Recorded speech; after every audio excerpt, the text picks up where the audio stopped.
इससे पहले की कक्षा में आपने गोलीय दर्पण से संबंधित कुछ शब्दों के बारे में जानकारी प्राप्त की थी। आइए आज हम दर्पण से संबंधित एक और टर्म फोकस के बारे में कुछ बात करेंगे। किसी दर्पण पर जब प्रकाश की वे किरणें जो मुख्य अक्ष के समांतर होती हैं आपतित होती हैं तो सभी मुख्य अक्ष को एक ही बिंदु पर प्रतिच्छेदित करती हैं। इस बिंदु को दर्पण का मुख्य फोकस कहते हैं। आपकी स्क्रीन पर भी मुख्य फोकस की परिभाषा दिख रही है। किसी गोलीय दर्पण पर प्रकाश की वे किरणें जो मुख्य अक्ष के समानांतर हैं आपतित होती हैं तो वे सभी मुख्य अक्ष को एक ही बिंदु पर प्रतिच्छेदित करती हैं। इसे ही दर्पण का मुख्य फोकस कहते हैं। आइए इसे चित्र द्वारा समझते हैं।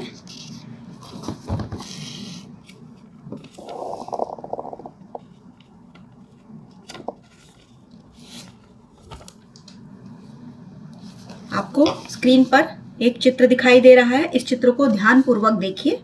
इस चित्र में ऊपर एक अवतल दर्पण बना हुआ है। अवतल दर्पण का ये ध्रुव है। अवतल दर्पण का ये वक्रता केंद्र है और इससे होकर गुजरने वाली जो ये रेखा है ये मुख्य अक्ष है। इसके बारे में हम इससे पिछली कक्षा में बात कर चुके हैं। जब प्रकाश की किरणें, ये प्रकाश की किरणें हैं, ये प्रकाश की सभी किरणों की विशेषता ये है कि ये मुख्य अक्ष के समांतर हैं। मुख्य अक्ष के समांतर हैं ये प्रकाश की किरणें।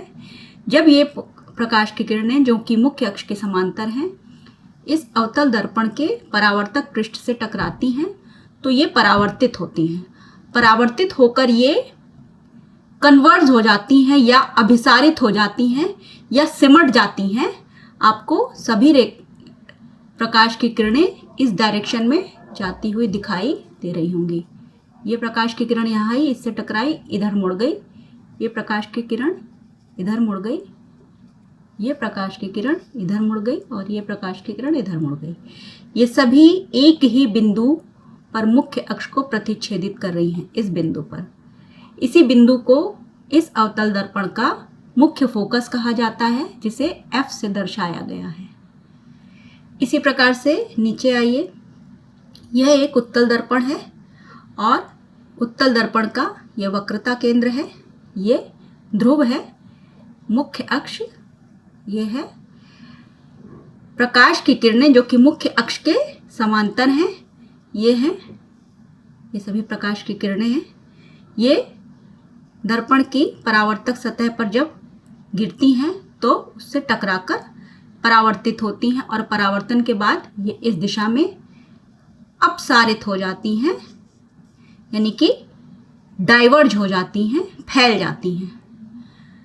अब हम दर्पण के पिछले हिस्से में अगर इनको डॉटेड लाइन द्वारा बढ़ा दें पीछे की ओर सभी किरणों को, इसको भी और इसको भी, तो ये यहाँ पर मुख्य अक्ष को एक ही बिंदु पर आकर काटती हुई या प्रतिच्छेदित करती हुई प्रतीत हो रही हैं।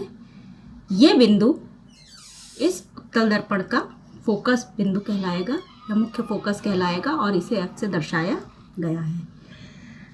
तो इस प्रकार से हमने आज फोकस के विषय में जानकारी प्राप्त करी। इन दोनों चित्रों को आप कॉपी पर बना लीजिएगा और साथ में इसके पहले मैंने जो स्क्रीन पर आपको कंटेंट लिखा था उसको भी आप अपनी कॉपी में नोट कर लीजिएगा।